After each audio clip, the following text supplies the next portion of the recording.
The UnCommonCore podcast is presented by the Black Glove Store. The Black Glove Store offers 2, 4, 6, 8, and 10 sets of black nitrile gloves with soap, wipes, or towels in small containers that fit in your glove box, desk, or bag. Prices start below $2. Get yours today at www.blackglovestore.com. That's www.blackglovestore.com. I am Chantel London. Okay, so I was just walking around looking at where to go because I didn't really have a plan, and I came into your little booth area.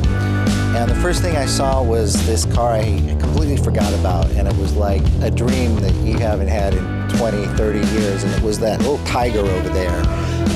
So with all these fantastic cars in your collection, I guess we could start with that, because what was that? Was that the Avengers car, or what that was famous on some TV show, wasn't it? The little Tiger? It may have been. I know they used an Alpine, which is the 4-cylinder version.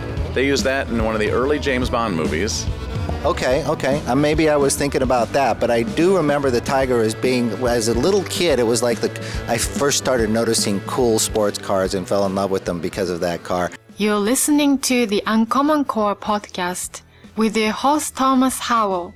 Tell me a little bit of history about that car, and maybe we'll pick a couple of others. Well, the Sunbeam Tiger was the 4-cylinder version. It did okay in racing, but on the West Coast, racing was a big part in the early 60s, and the West Coast manager of Sunbeam really wanted to get involved, so he actually went out and talked to Ken Miles, who was of the Shelby fame, and got him to put a little 260 automatic into a Sunbeam Alpine one weekend, and it actually looked successful, so they ended up partnering with Carroll Shelby, who built the original prototype, and the rest they say is history. But they had 260 Fords with a little 4-speed. Good cars. They went in a straight line great. They don't handle too well because they're very nose heavy. Yeah, I remember seeing something on TV where the thing looked like it wasn't too stable, but it seemed to be cool. Maybe it was the James Bond movie. I thought, I know the Avengers, they had the Lotus, which is the only cool car you don't have here, actually.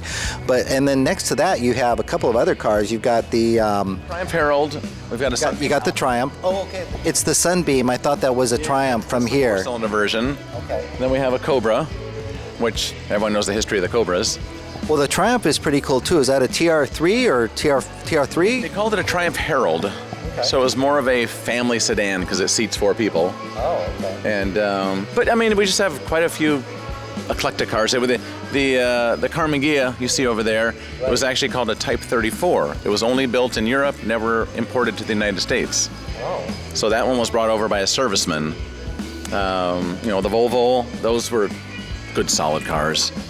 And, as you go around. What year Volvo is that? That one is believe it's a 1967. 122S. Okay, yeah, and all of them are in pristine shape. And then you got the MG there, right, next to it, which was wasn't it pretty popular in the United States, right? MGs were very popular. They were just a good, affordable sports car. Before they had the rubber bumper, right? I mean, this was the rubber bumper kind of ruined them. So this is the old. Is that got the knockoffs on it? I don't believe that one does. Knockoffs. A lot of people changed over because they were the wire wheels and they just weren't very strong. If you did any type of cornering, that usually was your weak spot. Right. They look pretty cool, though. Oh yeah, they're pretty cars. And then you've got, of course, the like you said, you have the Tiger and the Sunbeam, which to me it looked like the Fiat, but now that I look at it, they stole the design a little bit. Probably. And then you've got the Cobra, which is, of course, everybody knows the Cobra Everyone now. knows the Cobra. And then going down even farther, you've got... We've got an MGA, and then we have an Alpha, right. Julietta. Right, the old... and did they have those in the United States? I believe they did, but not a very popular car in the States. Yeah, the little convertible one was the more popular one with the... The graduate. Yeah, right. Dustin Hoffman.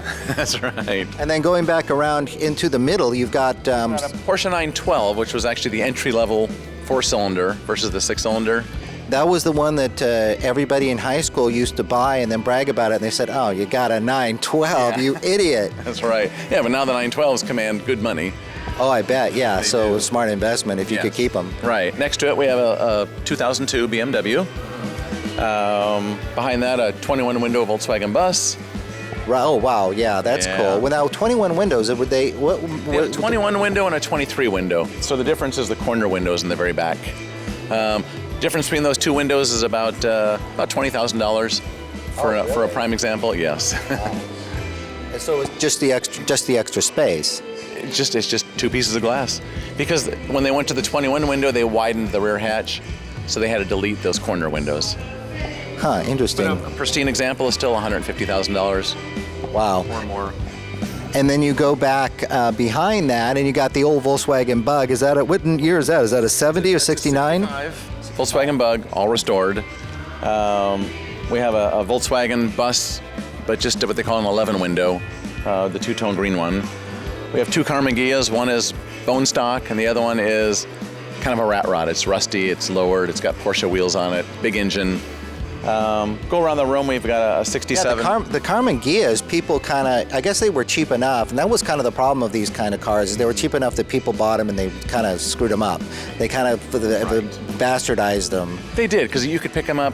I remember back in the day, I would pick up Volkswagens. I wouldn't spend over $500. You know, back in the Sacramento B, when you could look at the classifieds, you know, I'd buy them, fix them up a little bit, and you know, drive them, sell them. Some we turned into Baja Bugs. Some you got wrecked, and so it's really hard to find them in the original condition, unfortunately. But that's why the price is high, and why the people that did do that are rewarded for it. And they were built. So many of them were built. Right. So they were easy to find at the time. But finding like that blue example there, it's 100% stock.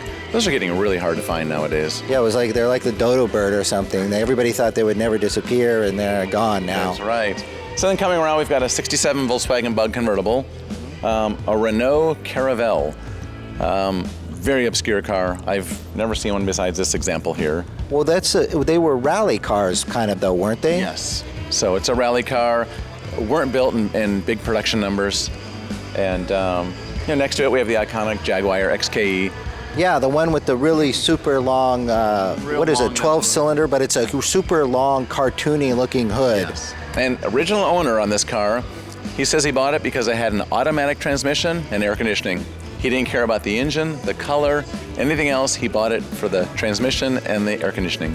Wow. And you mean back in the day? In 1969 he bought that. Yeah. He still has it. Wow. Then we've got an SS396 Chevelle, which was, the muscle car era. Beautifully restored Ranchero, and then a 65 Mustang in progress. The only thing original on that car is the roof and the dashboard. He's replaced every other panel on the car, including the floor, the firewall. It was kind of a rusty car. Well, that's okay, because, the Mustangs and the Porsche are kind of cars that everybody collects. A lot of these other ones are kind of like unique and hard to find. Now, you don't have a 240Z. It's the only one that I'm a little disappointed about. I know. Well, and what year did they come out? This is our 60th. Well, you need to get there was a Fairlady Z, which if you want to get something collectible that was kind of Japanese, and you can find that. And that would probably be the most collectible one. But the next most collectible one that would be easier to find would be a 240 from 1970, because that was the first year. Right. And they're easy to tell because they had little things about the back, the badges and stuff. But that would be the collectible one. It had two little vents in the back hatch. Right. For that 1 year. Yes. So that 1 year is the collectible one. And the other ones are cool, but that one is kind of the one to get. And the badging is a little bit different. Exactly. But I had a couple of those, and that's the only thing you're missing from the Ran out of room. But you'll get it, right? We will. Next year we're going to have one here. Yeah, because the price is going up on all of these cars, and so actually it's probably a pretty good investment. Oh, it is. The 240Zs, that's you can't lose your money on one of those right now. Yeah, I mean, probably most of these cars, right? I mean, maybe some of the more obscure ones might be harder, but old car is going up in price. They are, especially that baby boomer era cars. So 60s, 70s, those are really becoming collectible. And it's funny because it stops right about 1975 because 76 and up you have to smog in California. So nobody wants to play with those because it's hard to get them to smog. Because most of the equipment was taken off and thrown away. I thought that anything over 20 years or something, you don't have to get smog on it. That's the way it was supposed to be. California decided that, hey, let's just freeze it at 1975. Oh. And so every year it comes up in legislature, and it was brought up this year again to raise it at least to 1980, and it got put on hold again. Oh, okay. Well, I haven't been here in a while, but well, what car are you looking for that you want to find? I mean, apart from the 240, which don't say that, but what's one car that you really are looking for? Me personally, I want a 914-6. A 914? So it's a Porsche. The old Porsche. But it came with a 6-cylinder engine. So it's kind of a sleeper. Why? Oh, okay. What, they were 4 before? They were just not very powerful before. Well, they weren't. Like the 69 912 here. Yeah. This was the last year of the 912. They had 102 horsepower. Right. So when the 914 came along, it was fairly the same amount of horsepower. Right. So if you find a 914-6, you're almost going to double your horsepower. Well, it's kind of, I'm a little surprised, but I mean, I guess that's cool because the 912 and the 914 were the cars that, they were the not Porsches. Yeah, right. Porsches. Well, especially, and that's what they call the 914s is NART, NART, not a real, or NARP, not a real Porsche. And it's funny, but they were fun to drive, though. I did sit in one once, and they were with the little weird T-top thing. And I guess if you got one in pristine condition, it would fit right in here. Yes, it would. And only in America they were sold as Porsches. Everywhere else around the world they were sold as Volkswagens through a Volkswagen dealership. Oh, really? Yes. That's interesting. I never knew that. Yeah. Well, it worked, I think, because there's a lot of people, a lot of doctors' wives that wanted to get those. And they sold well. They were fun cars. Yeah. I mean, they handled well. They were very roomy. It was a good car, and for the time, it was for the price and the time. It was a sporty car. It was economical. It was cheap to get into. Yeah, and they had the 924 too, which was kind of okay. Not quite as cool as the 914. A little better car, but well, there's a lot of them out there. Right. The 924 replaced the 914. Yeah. So in 1976 they switched over. That's the thing about Porsche. All those old Porsches are kind of cool too. The 928, and you could go on and on and on. They all had their own unique flavor, which is what's kind of missing today in the cars. Which is why this hobby of collecting these things is kind of much more fun, going back in time. And I had a gentleman come in here, and he watched the whole show, and he says, you know what? The one thing I noticed is that all these new cars are full of electronics. He goes, I'm a mechanic. He says, I couldn't work on a single one of these cars. Yeah, and all the componentry is hidden under some kind of weird, Yeah. And I don't think puzzle. the manufacturer wants you to work on the car. They would rather you bring it to the dealership, let them work on it. And I've seen it too. I go to the local Ford dealership to visit friends, and they'll bring a car in for service, plug it in with a laptop, and that's how they do a lot of the repairs, is with a laptop. Yeah, and some of the cars that would be cool, like the Cayman or something like that, with the mid-engine, it's like to change something or fix something, you have to drop the whole engine out. That's why oil changes on Ferraris are $10,000 and up. Yeah, I mean, they position the engine. I mean, they're probably doing it on purpose. That's what they start with. Okay, we're going to put this here to make it, and then we're going to build the car around that. That's right. You want to add oil, you got to pull the engine. Well, what's your name again? Bruce. Bruce? Yes, with Cars and Coffee Folsom, and also with Euro Sunday. What's your website? You have a website?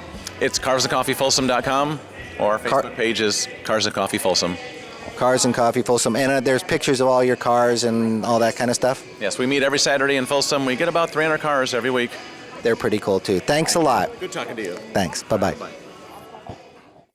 You're listening to the UnCommonCore podcast. Be a patron at our Patreon page at www.patreon.com/UnCommonCore.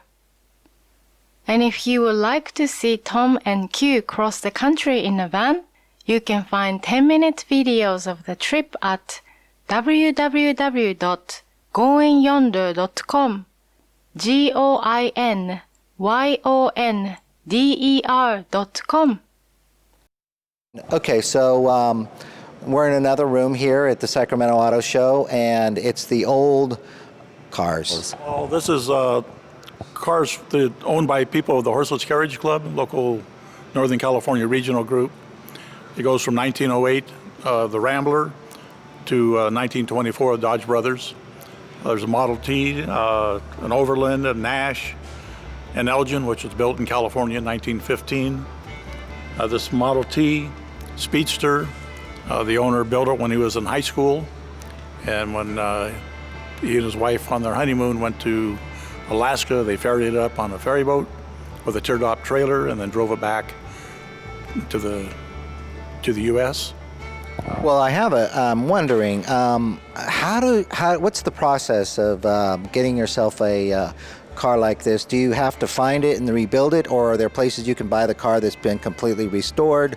Are they hard to find? Are they expensive? What's the whole picture behind these old cars? Right, you can buy them on eBay.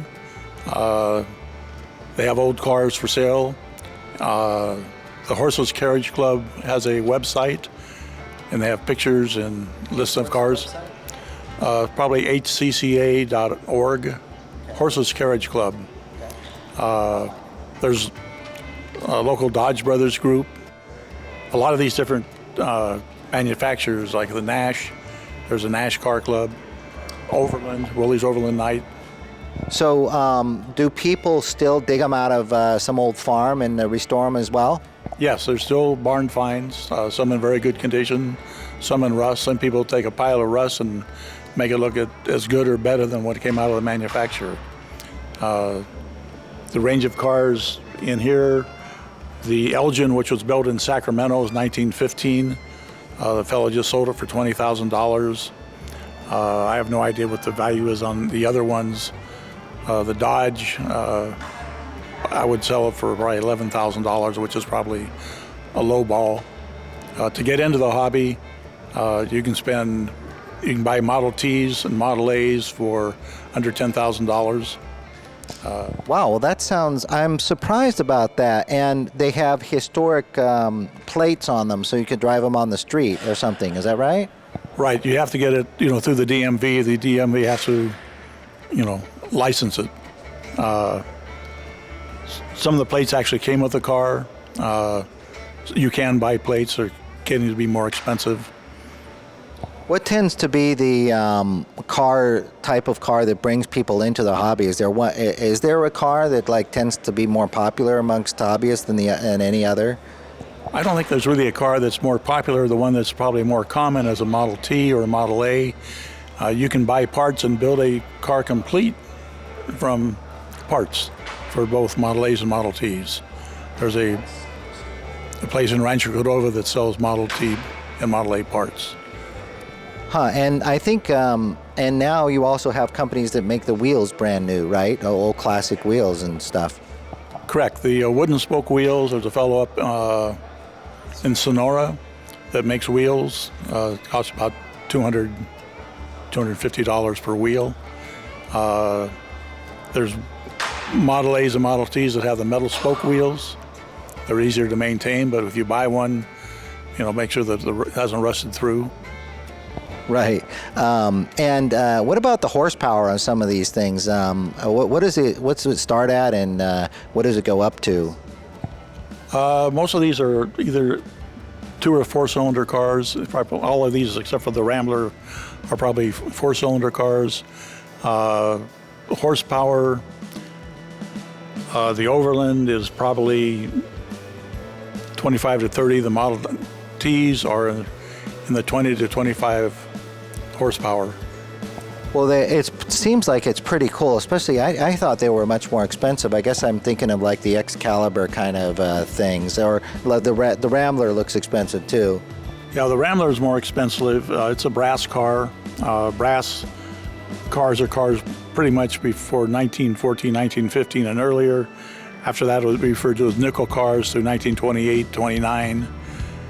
Then you get into chrome. You'll find cars in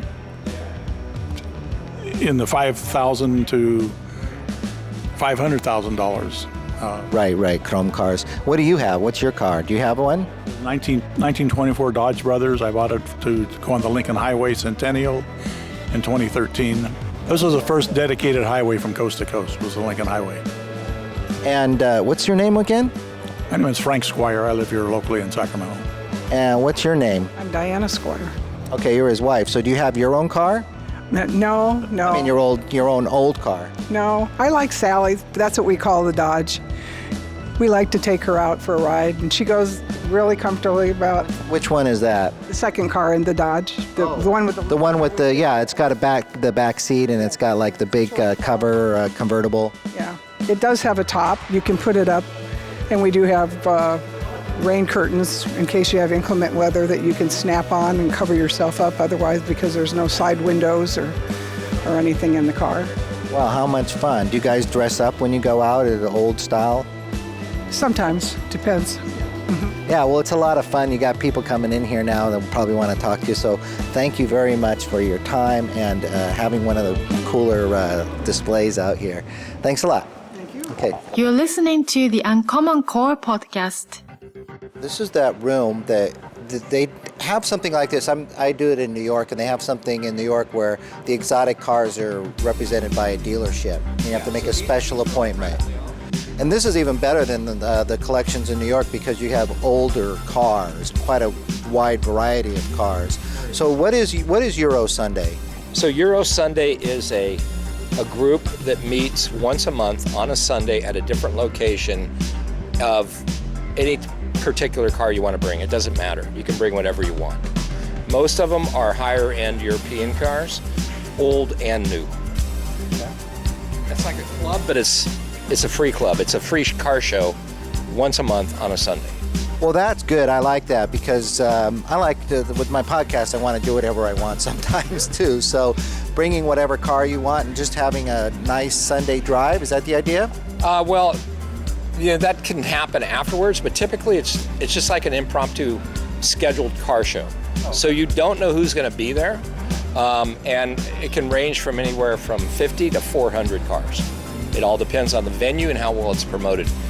Euro Sunday has a website, and they also are on Facebook and Instagram. What's the website? Eurosunday.com. Okay, that's easy to remember. It's a national, it might even be international group, and they list it by region. So we're the Sacramento region of Euro Sunday. Well, these kind of car displays are sometimes a little bit intimidating. I know when I've gone with other people, they're like, I don't want to go to talk to Porsche or to Ferrari. I mean, what do you say? Because most people can't afford these cars. So some people have collections. So I have a collection of 107 cars myself. But I think that in many ways that is a judgment call that's not always correct. For example, that Aston Martin over there is mine. It has 23,000 miles on it. It's sold new for 180,000, and I bought it for 35. So it's affordable. It's the price of a Toyota. So it all depends on, what you want and how hard you want to look for it. Well, let me ask you a question about that because I can imagine I know how Bentleys and stuff like that, they lose their value because they're so expensive to maintain. Yeah, the electrical system and everything, it's just crazy to maintain. Yeah, but I had an issue that was a very expensive issue, but it wasn't electrical. But I ended up selling it because I was worried about the maintenance. The Aston Martin's not quite as bad. But, you always run the risk when you get an exotic car that you're going to run into a high maintenance issue. It's very important you have them serviced regularly, and you treat them with respect because they're fragile. Yeah, that's kind of, I think, a misunderstanding a lot of people have of exotic cars. You can't just go crazy like you would with an old truck or an old VW or something. Yeah, and most people that own these are not primary drivers. They're things that they take out on the weekend occasionally, or something to use to go wine tasting or out to dinner. That car probably won't have 2,000 miles put on it a year. Probably not even 1,000, honestly. Well, is it true that the Japanese cars like the NSX or something like that is a lower maintenance, more practical, affordable, exotic car, or is that just not true? No, it's absolutely true, and I have an NSX. They're very reliable. When they require a major service, it's expensive, but on a regular basis, they're very reliable and they're very inexpensive over the life of the car to operate them. So that would be probably the best, the Japanese cars, and I guess it's the NSX is the only one I could think of, but I'm sure there's others. Miatas are great cars. A lot of the new Supra is a very nice car. The BMW version?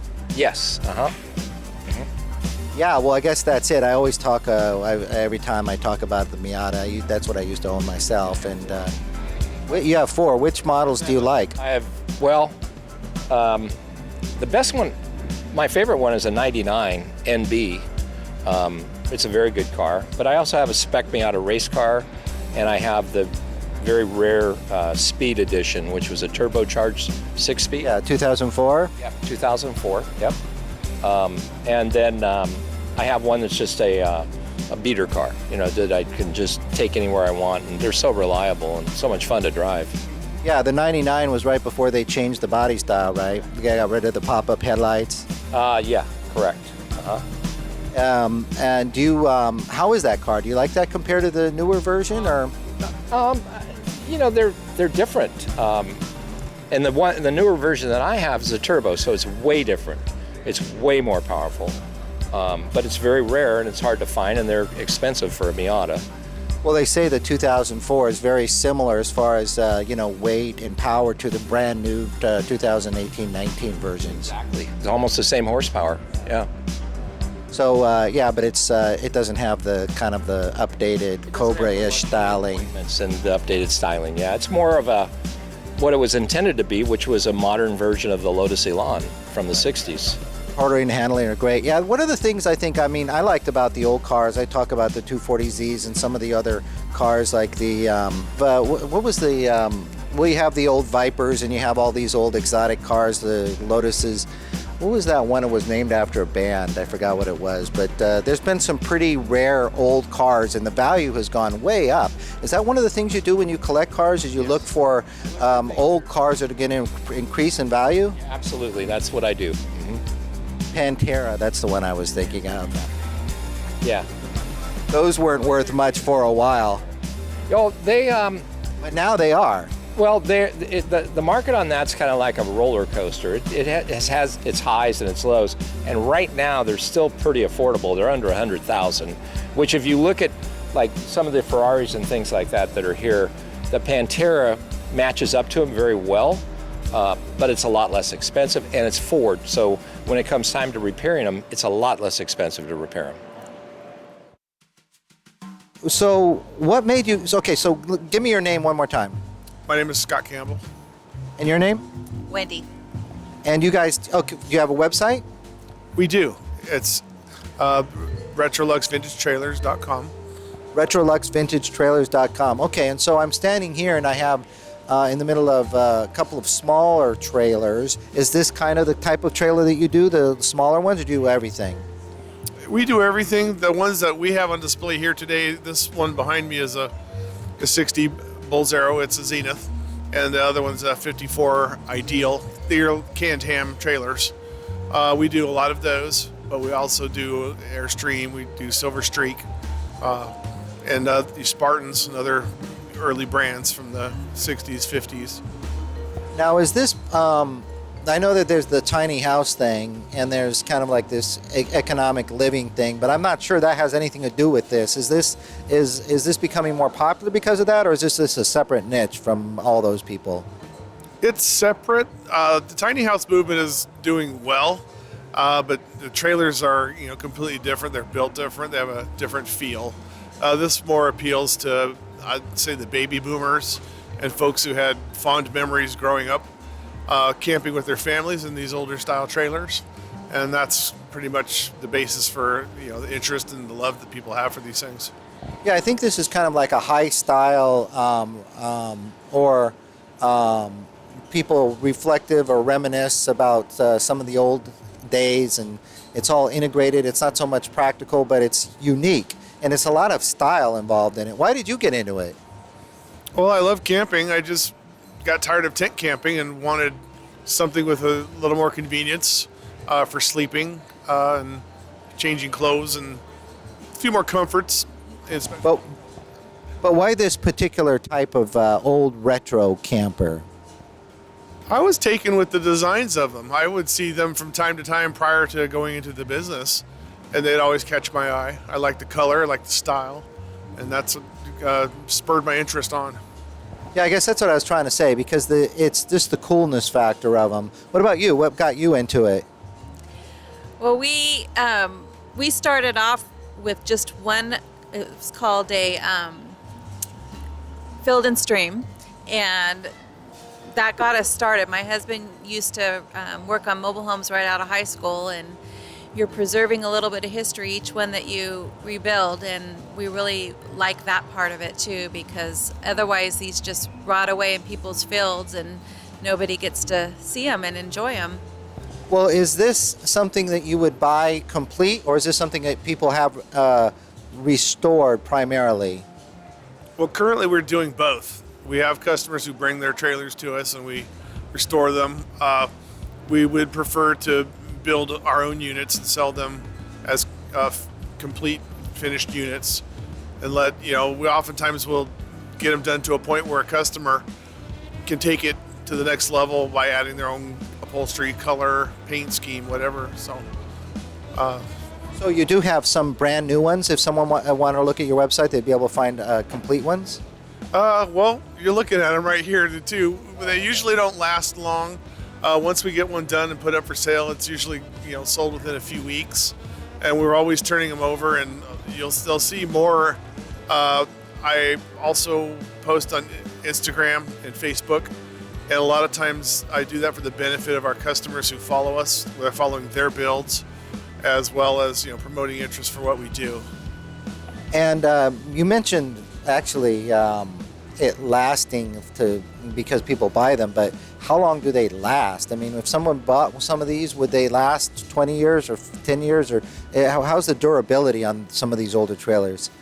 I would say it's more than double that of a newer RV. I've worked on newer ones and seen how the construction methods differ with modern construction versus a 50-year-old trailer. My opinion is they were built right because they're still here. The wood and the methods that they used, we just build off of what they've already designed and built. Longevity we add into it by using better sealants, better ways of keeping the water out than they used to have back in the 1940s and 50s. So I would say it's safe to say you're going to get 30, 40, maybe even 50 years out of one of these units easily, as long as it's cared for properly. Yeah, a lot of these older things, people get into it because of the nostalgia, perhaps, and or the style, and then they discover that the build qualities are better, and that's what hooks them, I suppose. We have somebody guarding the aisle here. Do you own a trailer yourself? Well, it's not really a trailer. It's got four wheels. Oh, you own that truck over there. Okay, it's kind of like a prison truck. You go out and collect people that the FBI and CIA and are afraid to get, right? Well, no, it's not a prison truck. Oh, it looks like one. Agency. It's a what? It's an old Railroad Express Agency truck. Back in World War I, the government set it up for security reasons back in 1917. And they handled the freight for all the railroad freight through the whole United States. And they were the only company that could do it. And then they filed for bankruptcy in 75 and then liquidated in 79. And that truck I found, it's kind of a barn find up in Alaska. And it's pretty cool. It's got a wood stove and stuff in it. Yeah, it looks pretty cool. You're just sitting here visiting the guys with the trailers. Okay, you happen to be parked across there. So how many of these old trucks are there out there? This one's pretty rare, actually, because they probably only ordered maybe 50 of them that were built. York Hoover was a coach builder on them. And then I found the guy that brought it to Alaska in 1980. He's in Layton, Utah. And he was telling me the history of it, and a couple carpenters bought it in Salt Lake City from the railroad. And they remodeled it to a camper in the late 60s. It's got the 68 vet engine in it. And the wood stove and the icebox range combination date to the 60s also. Well, it looks like it's all ready for the Road Warrior future that we're all headed for. So you'll be way ahead of the pack with it. Now, if somebody listening to this wanted to take a look at this, I guess I could take a picture of it, but do you have a website that's got a picture of it? No, I'm too damn old to be computer literate. Don't have Instagram or anything like that? Facebook? No, I got my grandson doing it out of Salt Lake. doing the advertising. But I don't know where the hell he's got it. What's the name of it then, if they did a Google search? It's a 1950 Chevrolet Railroad Express Agency truck. Okay, well, I think that's enough. I usually find them. I put the links on the actual podcast information area. So I'll try to find it. Yeah. Well, that's pretty cool. One real quick question for you, though, before I wrap it up, I suppose, is what made you buy this? Why? Why do you have this thing? Well, I wasn't going to buy it. I thought it was pretty cool. And I've owned a lot of old classics, but I was driving back to Anchorage, and about 15 miles, stopped and visited a friend, and I texted some pictures down to a buddy of mine in Antioch, or Brentwood, California, and he says, Dave, but go back and buy that. Those things are worth $35,000, $40,000 down here. So I turned around, and then the adventure started. Because it needed quite a bit of work. It took me 3 days to go 200 miles. But I made it, and then I towed it down, actually. Well, I trailered it down, because I didn't think I could find parts if I drove it, if something happened, Yeah. You can trailer these things. Like, you could put it on America, what is it, AAA, maybe. But I got AAA, and they wouldn't tow it. They won't tow it back to your house? No. Well, you're ready for the next 200 years, I guess, now that you got it set up the way it looks. So we'll be all scrounging at your door for food and water in the future. And you'll be in there with your wooden stove. Anyway, it's pretty cool, and these trailers are pretty cool. What is the price range, real quick? I think I forgot to ask you about these trailers. Did you tell me the price range on it? Depending on the size and the additions, they're all custom, so they're anywhere from like $20,000 to $40,000 and up. If it's a larger trailer with lots of, bells and whistles, it's like anything. So we can go basic or we can go, crazy. Depends on your imagination and your budget. Can you take these across the country? Is there any restrictions and that kind of thing? No, the ones we build, we outfit with brand new axles, new electric brakes, new suspension, and all the electric and everything, so that you can take it, from California to Albuquerque or wherever you want to go, and not have to worry about it. And the beauty of that is, should you for some reason have a mechanical difficulty with the running gear, you can find the parts over the counter at any parts store. So we set them up for that.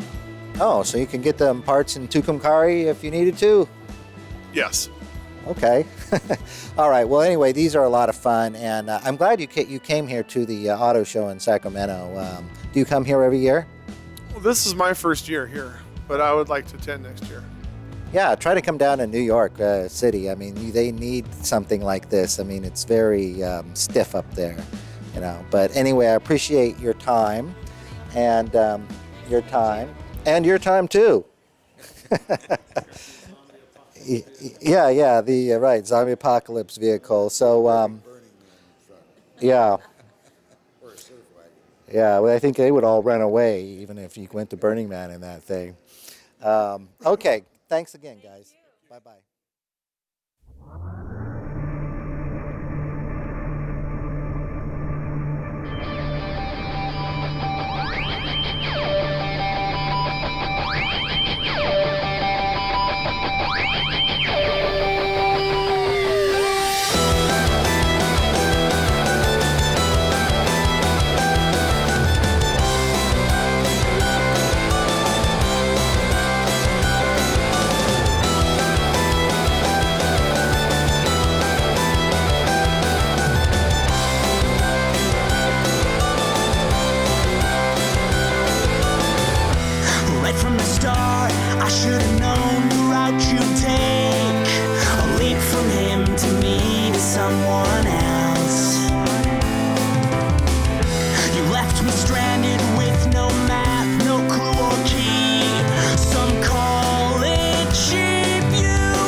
Your way.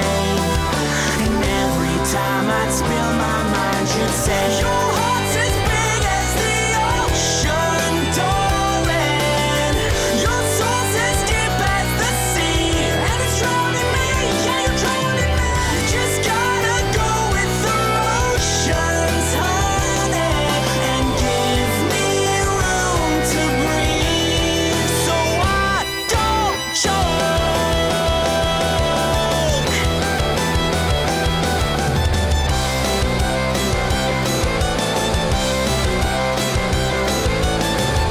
Well, I should have known it would come to our demise.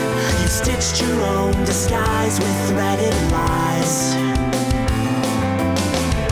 I wish I had known that you were digging up my grave, just so you could fill it slowly. Well, I've tried 100 times to show you that I've changed, but you clipped the wings off every Cupid sent your way. And every time I'd spill my mind, you'd say, your heart's as big as the ocean, darling. Your soul's as deep as the sea, and it's drowning me. Yeah, you're drowning me. You just gotta go with the motions, honey, and give me room to breathe, so I don't choke.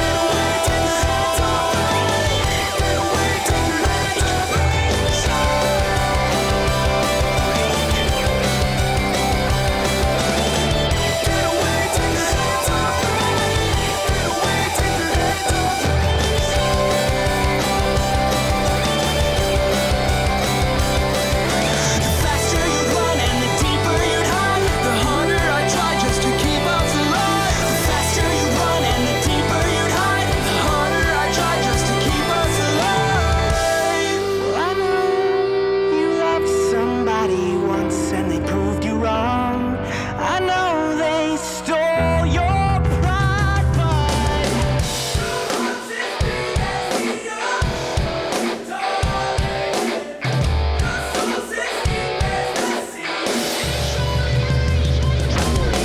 your heart's as big as the ocean, darling.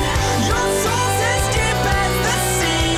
You belong with me, you belong with me. You just gotta go with the motions, honey, and give me room to breathe, so I don't choke.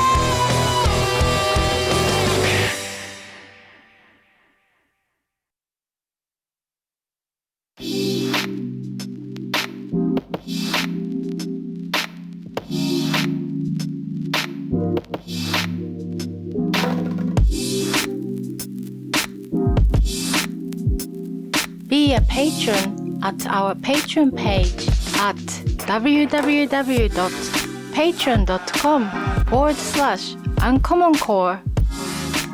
And if you would like to see Tom and Q cross the country in a van, you can find 10-minute videos of the trip at www.goingyonder.com.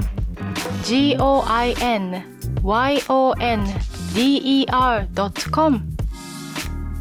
Our Instagram is Instagram/UnCommonCore podcast.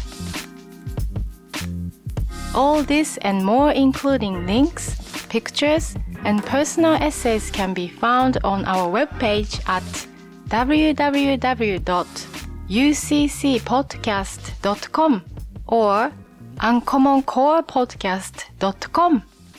I'm Satogo Smith. Thanks for listening.